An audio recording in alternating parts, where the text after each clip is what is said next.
Hello?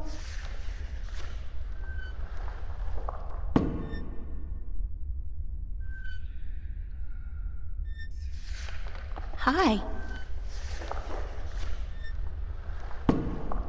Et tu? Emile, tu vas?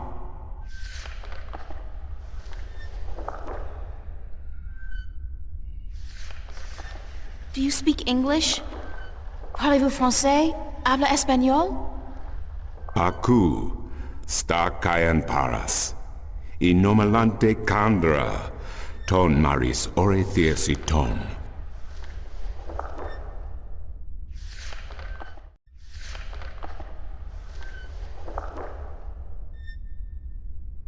Aku kandi.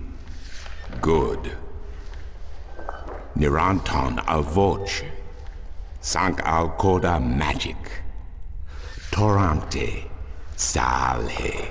Naven. All tongue.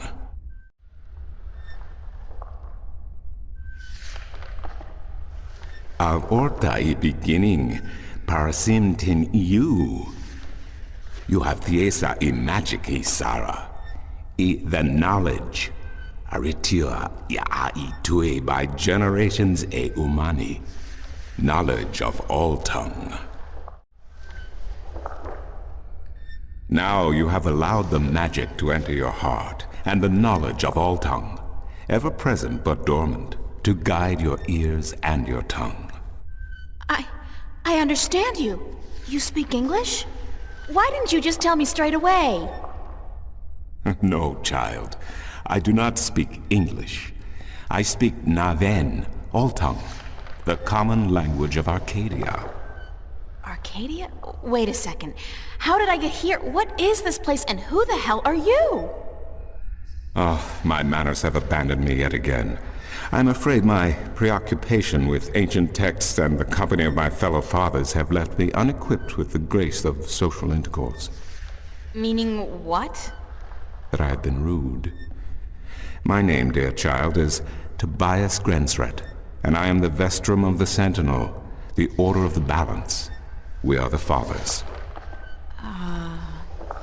Okay. I'm April. April Ryan. I take it this is your first shift, your first passage through the divide? I have no idea what you're talking about, but I guess this is my first shift.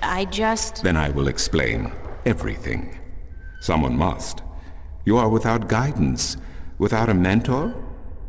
Mentor? There's this guy Cortez. He assisted me, told me about magic and truth and dreams and portals. Crazy stuff. Well, it seemed crazy at the time, although now I don't... Cortez? Ah, yes, Cortez. Very good, very good. Then come, let us proceed. Let me show you Mercuria, the grandest city of all ages.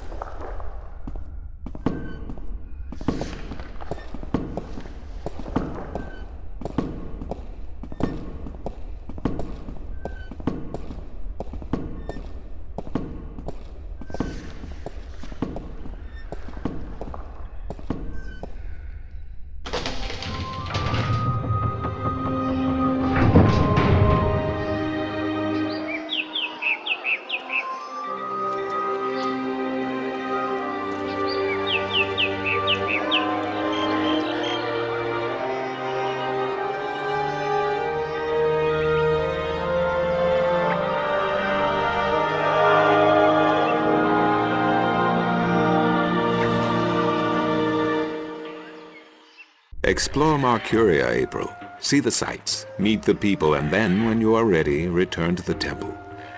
I will answer whatever questions you may have then.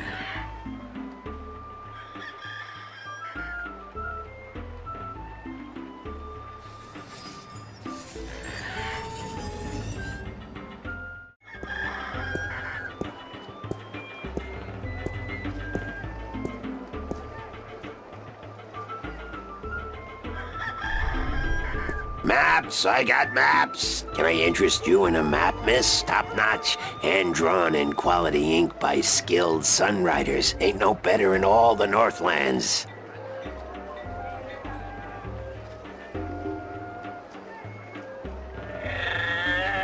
How much are your maps?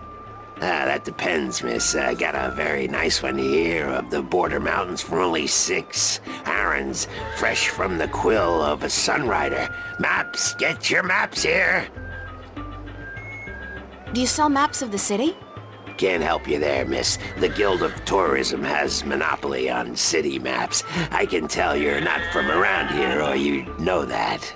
Got tons of maps of all the Northlands, though, from the city of Tyron to the Bay of Fire. Maps! Where can I find the Guild of Tourism? They're closed for the holidays. Sure, that makes sense.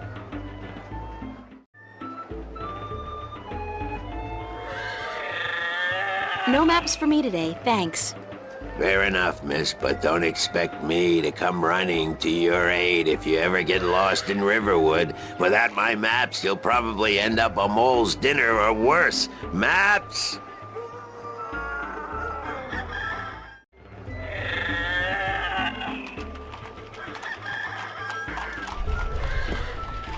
Want to test your skill and perception with a game of cups? There are prizes to be won!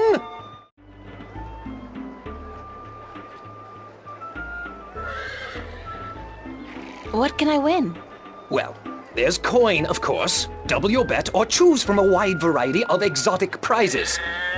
Like this antique Domari canter from Gien. A superb replica of Mount Tyranny cast in pure solid iron. A magic walnut from the once glorious island kingdom of Ansiel. And this, unique bird. Get me out of here! Keep your beak shut, you scraggly piece of... And he talks! Great for feasts and for the amusement of infants. He's our top prize, a real keeper. How do I play? You put your coin down on the table.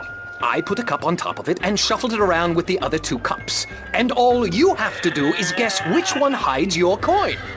And remember, no magic used, and none allowed. This amulet right here will light up if you use magic. Then you'll be banned. For life!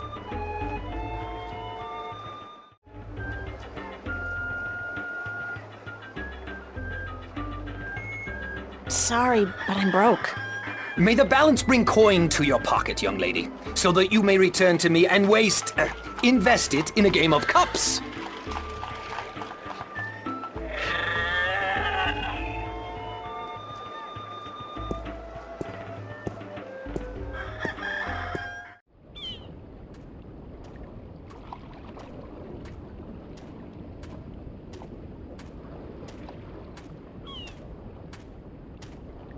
This guy's selling musical instruments. Most of these I don't even recognize. But he's got a drum in there and what looks like half a guitar and a couple of dried rabbit carcasses. Ugh!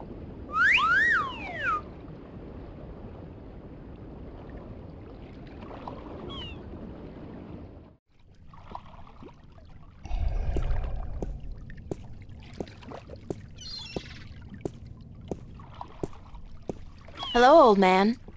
I got me no treasure, and I got me no map of no buried treasure. I just be an old sailor with no ship, so leave us be.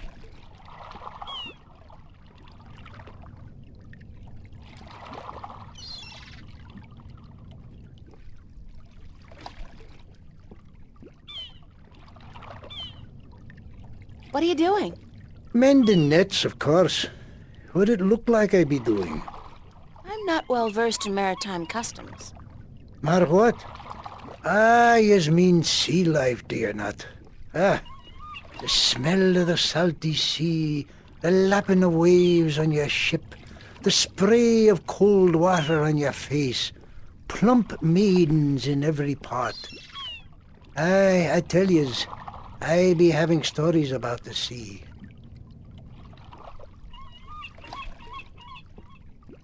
Care to share some of your maritime stories with me? Mar what? Ah, tales of the sea, right? Sure, sweetie, I be happy to. Now, what stories be I wanted to hear, then?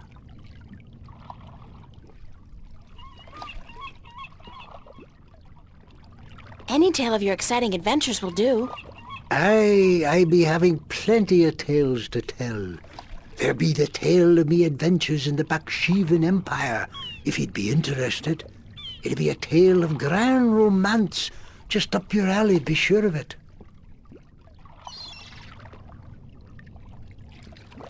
Sure, that sounds like a fine story. Aye.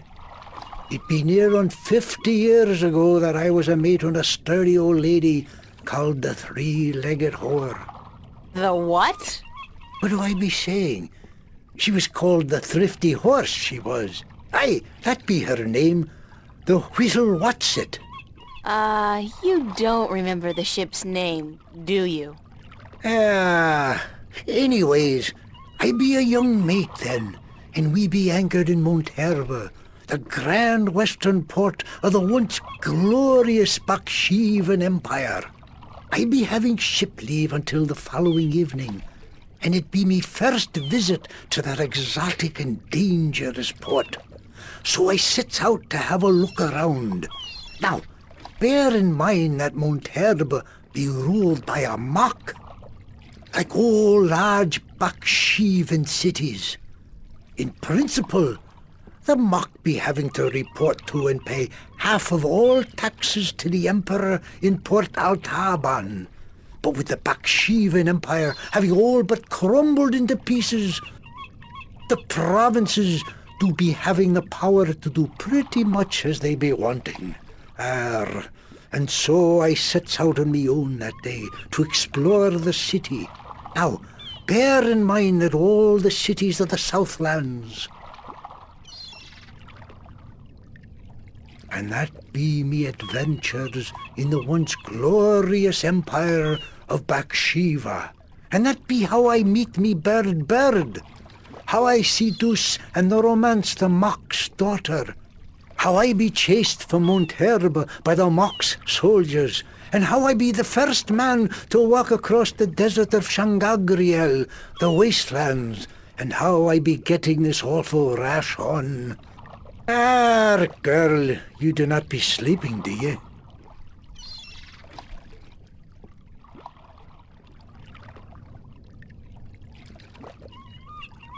What?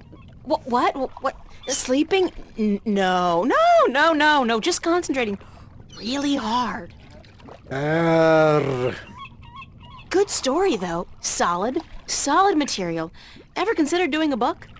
Aye, but the agents in Marcuria be bloodthirsty vampires with no thought but to milk your life's blood. Oh, so they take an outrageous commission, then? No. They actually be bloodthirsty vampires with a penchant for biting your neck when you ain't be looking. Huh.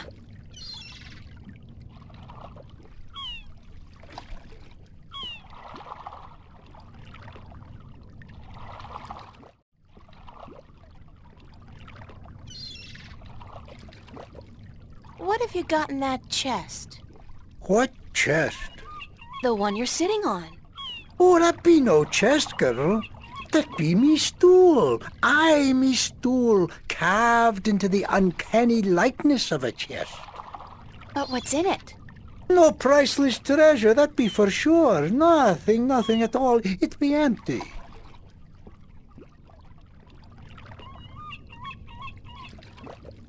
No, really.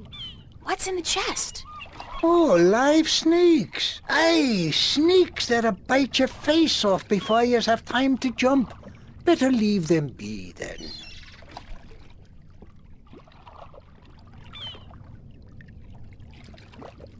I'm still curious about that chest. Right. I be telling yous, curse the balance, girl. You never give up, do you? I be having no real treasure in here, like I told ye. But it be where I keep me personal articles and things I be picking up now and then on me travels.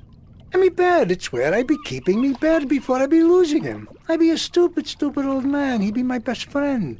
I ain't nobody else around to talk to, you see, on account of him being a talking bird.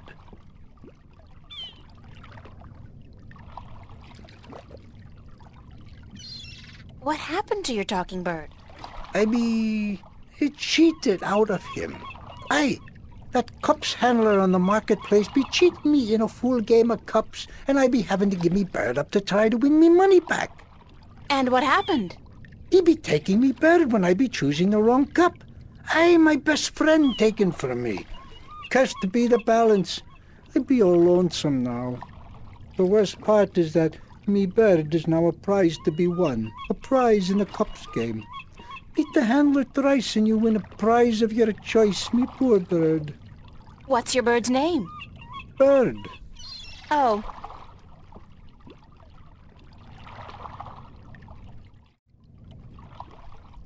I'd better get going. Ah, yous young'uns all be always running round. Everything be so important. Yous be having no time to sit down and take a breath. So go. Be not wasting your time here with me.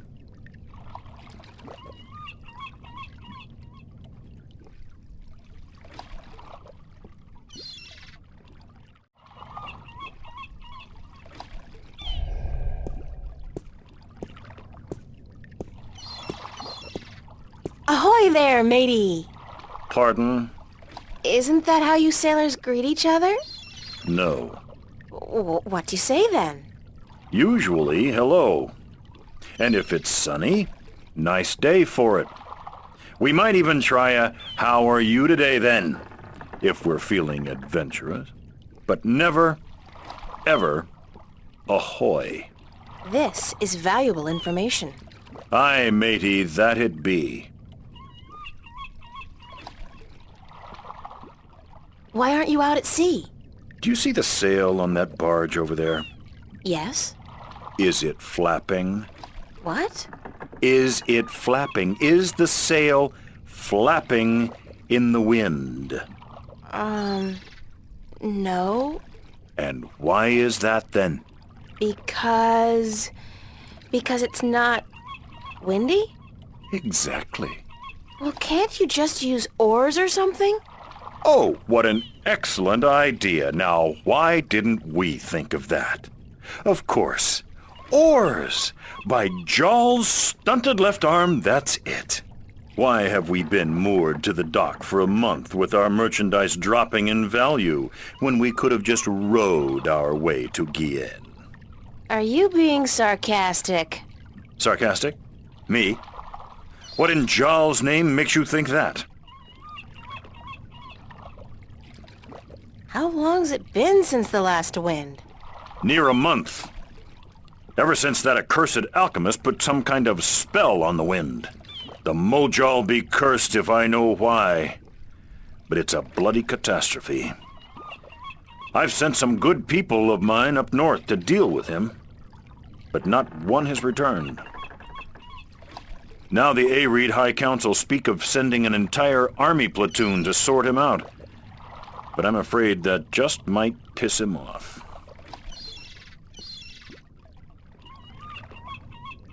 Who's this alchemist who cast a spell on the wind? I believe his name is Clax. Roper Clax. Lives in a bloody rock somewhere up north, beyond Riverwood. Thanks for the chat. Aye.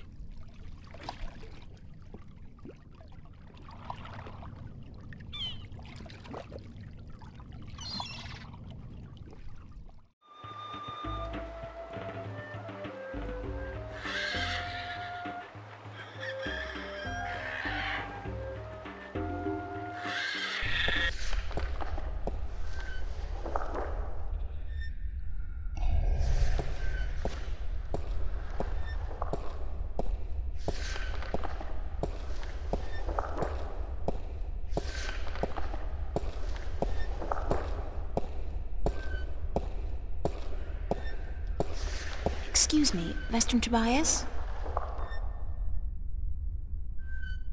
Tobias. Just call me Tobias, please.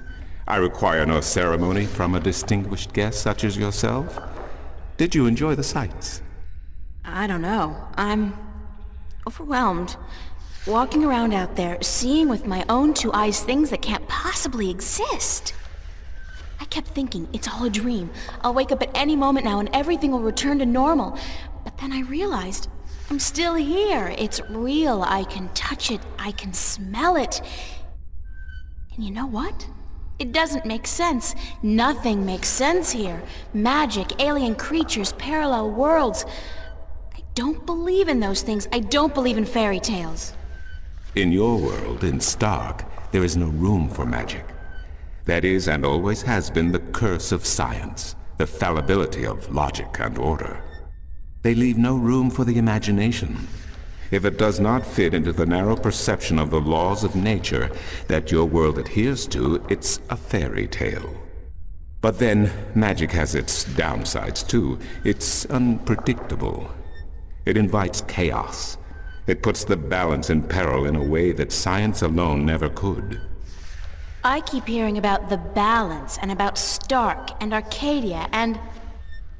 This is probably going to sound strange to you, but I'm clueless. I have no idea what this place is, or what I'm doing here, or...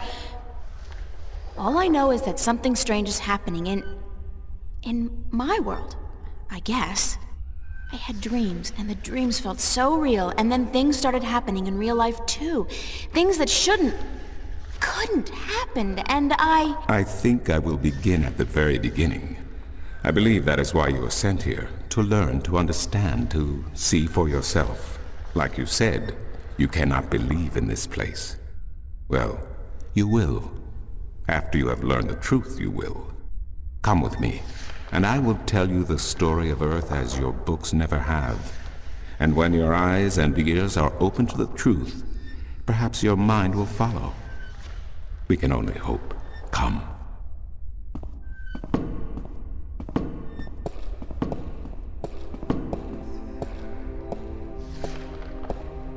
This is the true story of the balance, as observed by the Sentinel, the Order of the Balance, the Fathers. The Sentinel Minstrel committed this story to the pages of the scriptures and to these temple walls thousands of years ago, so that coming generations could learn and understand their past and their future. The wall paintings we are looking at became known as the murals of the balance, and it is through these images that I will recount our common history to you, April Ryan. The story begins and ends here, with this mural. Ages ago, and in ages to come, the earth was one, and magic and science existed side by side in nature and in all people. There was balance, and there was harmony. You're saying there was just one world then?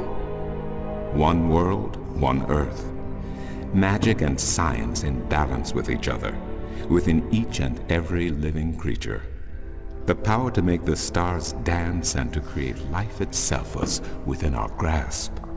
But then, humankind began to exploit this divine power of two, and they saw fit to use it for their own selfish purposes. The balance of the cosmos was in peril.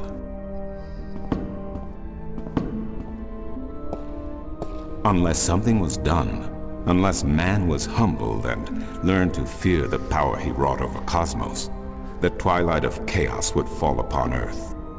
It had happened before, in distant times and on distant worlds, and it would happen again. And every man, woman, and child of every people and every race would be devoured by the coming apocalypse.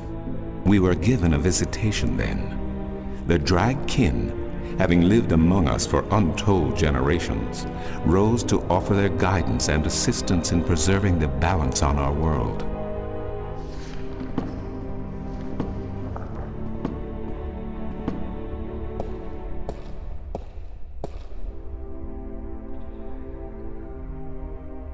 The Drag?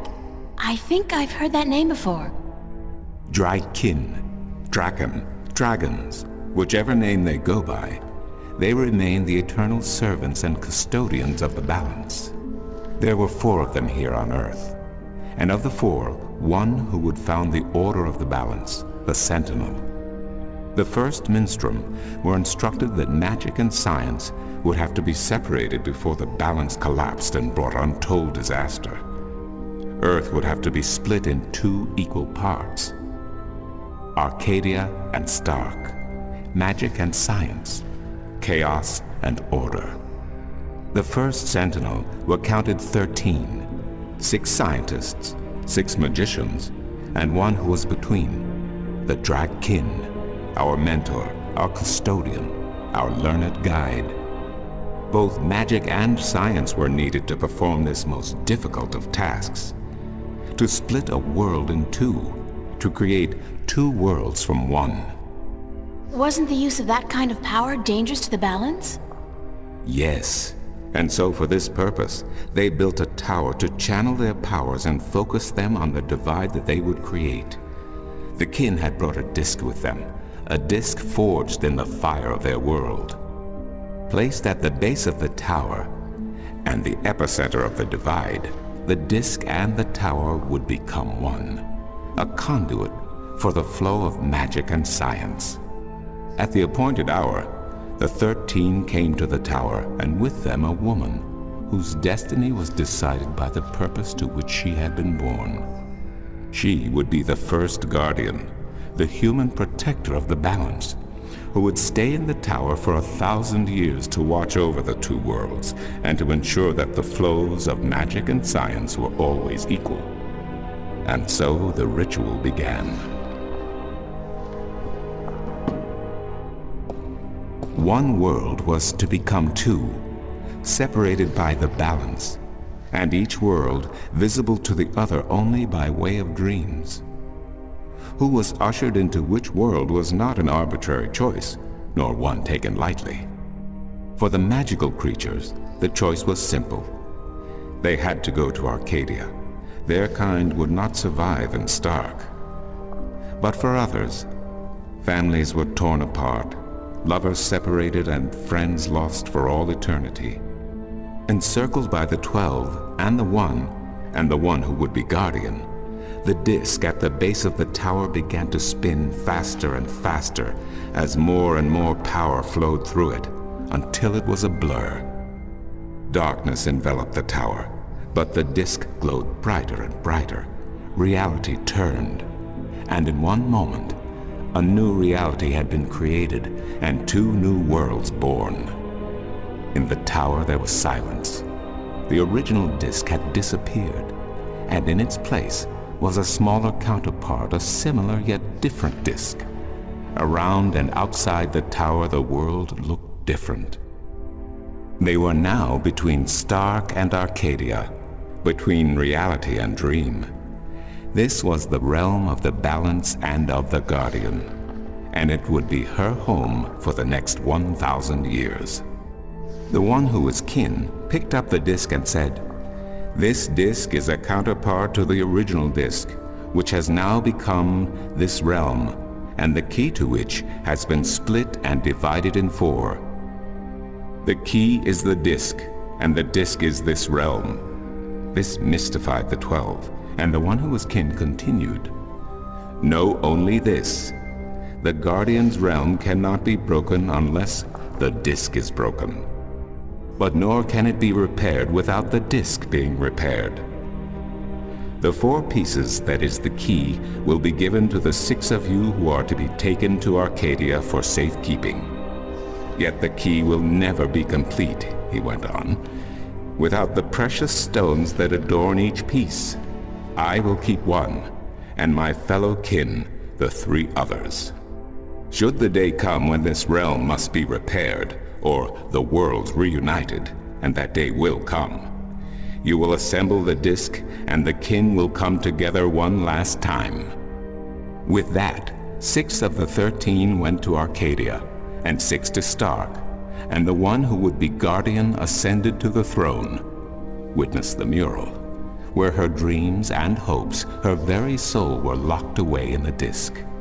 In service of the balance, these traits were nothing but barriers.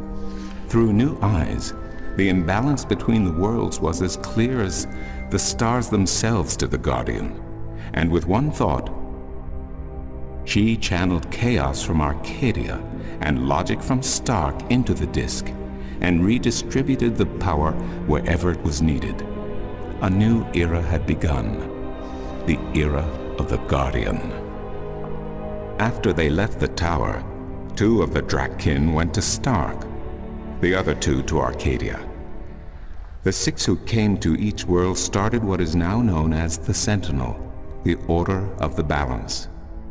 But while in Arcadia the Sentinel thrived, in Stark they did not. In Stark, the memories of magic and the balance could not survive in the face of the new reality of natural laws of logic and of science. And soon, very soon, Arcadia became nothing more than legend, a myth, tales of fairies to recount to impressionable children, and stories to frighten and entertain around a fire. And while dreams still brought sights and sounds of Arcadia to those asleep in Stark, they were discounted as mere dreams and nothing more. So that's it? We forgot about our past and about Arcadia? And that's the way things are? Then what's wrong with that? And why does magic from Arcadia seem to have begun leaking through to Stark? That is another long story. But I can tell that you are tired of stories, and so I shall be brief. As I told you, while in Arcadia, the Sentinel grew in numbers and in strength. In Stark, while flourishing for a brief time, they were soon diminished and powerless. Some of the Stark Sentinel did not take kindly to this, and they berated the Arcadian Sentinel for their politics and teachings. The Stark Sentinel wanted people to work towards reunification, while their brothers did not. So the inevitable soon came to pass, and the Stark Sentinel parted ways with their Arcadian brothers, and named themselves the Vanguard. And while at first their philosophy was not so different from ours, over the years it changed radically. The Vanguard wanted the divide torn down, the worlds reunited, and the return to what they called the Glorious Ages, when humankind could control the forces of cosmos. But first they needed their own servant in charge of the balance, their own guardian. Now, every 1,000 years, a new guardian took the place of the old one, because no one can be separated from their souls for any longer than 1,000 years. Every 1,000 years, a new guardian was born. The balance provided the seed from which a new fruit grew. But now, it has been 200 years since the previous guardian, the 12th guardian, was to be replaced. Every new child born to the balance has been taken away by the Vanguard, to be studied in an attempt to control them. In every instance so far they have failed. But the 12th guardian could wait no longer. Only a short time ago the disk in the tower shattered, and the guardian left his throne. The balance is now untended, and we have yet to find a new guardian. Unless we do so, the Vanguard may get their chance. And they may be able to place their own puppet on the throne to rule the balance according to their principles. And this we cannot allow. It will mean the end of Stark and Arcadia, and the dawn of an era of chaos. Now do you see? I understand the history. I can even accept it. But I don't understand why I'm here and what Cortez wants with me. The balance is in peril, April. The Guardian has abandoned his tower. He has disappeared, and there is no one to take his place. He must be reinstated to protect the balance until a new Guardian may be found. And what can I do? I'm nobody. I've just been having a lot of bad dreams. You are a strong shifter. I have not seen your like in my lifetime. A shifter? Someone capable of opening doors between worlds. A shift. A portal between the realms of Stark and Arcadia. Are you kidding? I didn't do anything. Cortez was the one who opened the shift, and he just waved his hands around in the air. I don't think I'd be capable of opening a portal even if I had a magic wand. Only a shifter's own power can allow her to travel. No one else can do this for her. Cortez only channeled your power to aid you. He would not be able to step through the shift himself.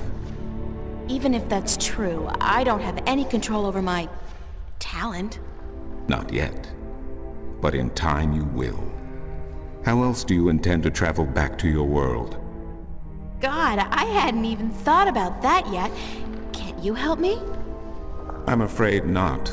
Even if I could shift, I would not be able to channel through you like Cortez did. So, I'm on my own? If you have any questions, I will do my best to answer them. But aside from that, yes. Yes, you are. That's so not cool. No, it has been unseasonably warm. If you don't mind, I will return to my studies now. Thank you for listening to an old man and his long stories. No, thank you. It's starting to make a little bit of sense now. That is good news. Come see me again if you have any more questions.